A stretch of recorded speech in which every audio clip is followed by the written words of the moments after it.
Fijaros, os quería recordar lo que entra en el examen de la unidad de programación 1. Os entran las reglas de acentuación. Las sabéis ya de memoria, las hemos practicado un montón en clase. Aquí tenéis en el Classroom las agudas, las normas para las llanas, las esdrújulas. Y además tenéis en la fotocopia de vuestro cuaderno un montón de ejercicios de práctica. Por otra parte, os entran los elementos de la narración. Fijaros que lo vimos en una clase, a lo largo de una clase, y vimos pues desde lo que es una narración literaria, que tiene un narrador, con personajes, con un lugar y un tiempo determinados, así como diferentes tipos de narrador. Es importante que lo identifiquéis porque en el examen habrá un texto y tenéis que identificar si es interno, en primera persona, o si es externo, en tercera persona, observador, que solo observa la escena, o omnisciente, que lo sabe todo, sabe completamente lo que piensa.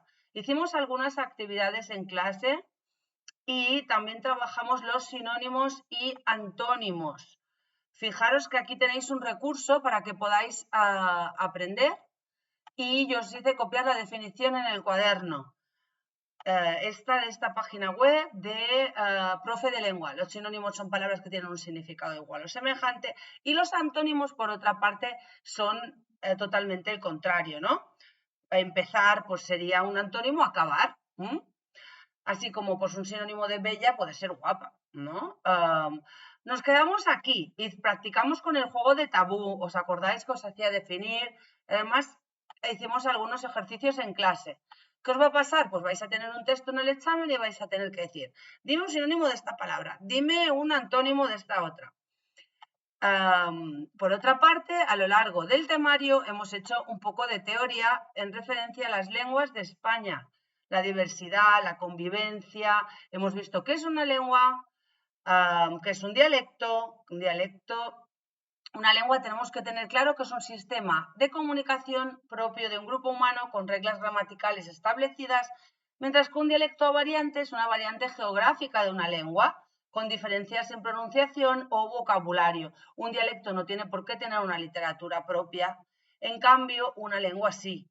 Vimos las lenguas dominantes en España, además de las lenguas cooficiales y junto con otras de minoritarias. Cooficial quiere decir que tiene igual de importancia en la comunidad autónoma donde se detalla en la Constitución, por ejemplo, que es cooficial. El catalán es cooficial en Cataluña, en Baleares y en la Comunidad Valenciana. Es una lengua romance con más de 10 millones de hablantes. Que sea cooficial quiere decir que son igual de importantes. Vimos lenguas minoritarias y dialectos. Tenemos en cuenta que el astur-leonés, según el manual que estemos estudiando, es también una lengua histórica porque tiene una literatura, una rica literatura y tradición escrita, ¿vale? Así como el aragonés, pensad que tenía mucha importancia porque en Aragón, por ejemplo, había reinos. También vimos claramente lo que es un prejuicio lingüístico, juzgar a alguien o discriminar por su forma de hablar. Vimos que incluso se puede llegar a la glotofobia, que es cuando hay cierto racismo a la hora de hablar o de escuchar algún acento que nos puede impedir incluso obtener un puesto de trabajo.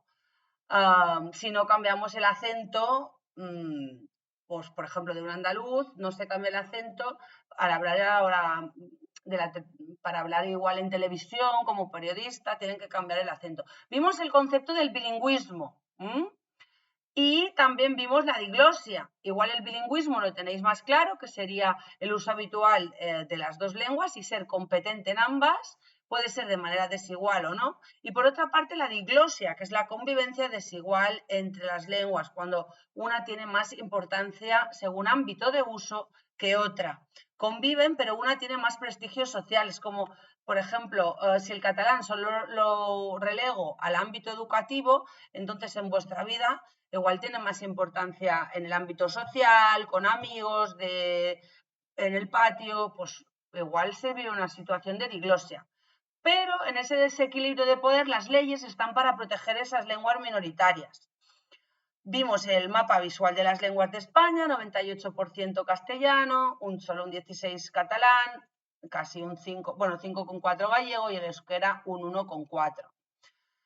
Entonces, valoramos la diversidad lingüística del país y después, ¿qué nos queda? Os entra bastantes cosas, pero las hemos ido trabajando muy bien. Después nos quedará una de las cosas más difíciles, igual la acentuación, ya lo hemos visto. Los elementos de la narración, también lo habéis visto. Las lenguas de España, que lo trabajamos bastante, incluso había un ejercicio, os lo recuerdo, donde teníais varias frases con prejuicios y con ejemplos de diglosia. Por otra parte, podemos detallar que tenemos el uso del sustantivo. El sustantivo lo hemos trabajado un montón. Tocáis tener esta fotocopia todos impresa y rellenada. Para los más despistados que digan, oh, el viernes es el examen, no lo he rellenado, no os preocupéis. Ya contaba con esto y dentro del mismo link, el sustantivo, ¿veis aquí? Tenéis la presentación exacta, además si os va mejor los que tengáis la fotocopia en el cuaderno porque no estáis seguros, tenéis la presentación en el Classroom de todos los huequitos que corresponden ahí. O sea, es como si aquí tuvieseis la ficha rellenada. Si os va mejor estudiar de aquí, pues lo podéis estudiar de aquí. Pues las terminaciones cultas, género común, el heterónimo, no decimos caballo, caballa, decimos caballo, yegua, ¿no? Y nos pasa con un montón de palabras. Además, ¿dónde las vamos a encontrar? Os dije, las heterónimos nos suele pasar los animales, al igual que los epicenos, que solo hay una forma para referirse a ambos sexos. Por ejemplo, una perdiz macho, una perdiz hembra. Después tenéis el número de los sustantivos, cómo acaban, cómo añadimos en los extranjerismos, por ejemplo, una S o cuando añadimos ES si termina en Y. Todo esto lo tenéis que ir repasando, ¿vale? Cuidado, palabras que solo sean en plural, el singularia tantum, o que solo sean en plural, como pinzas, gafas, nupcias, ¿vale?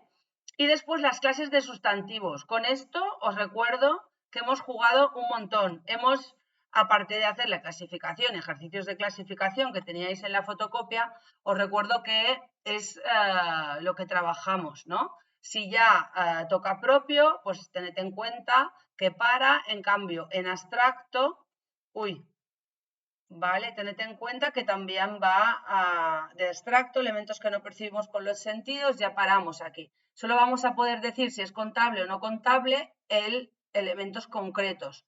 Y solo vamos a poder decir si es individual y colectivo los elementos contables.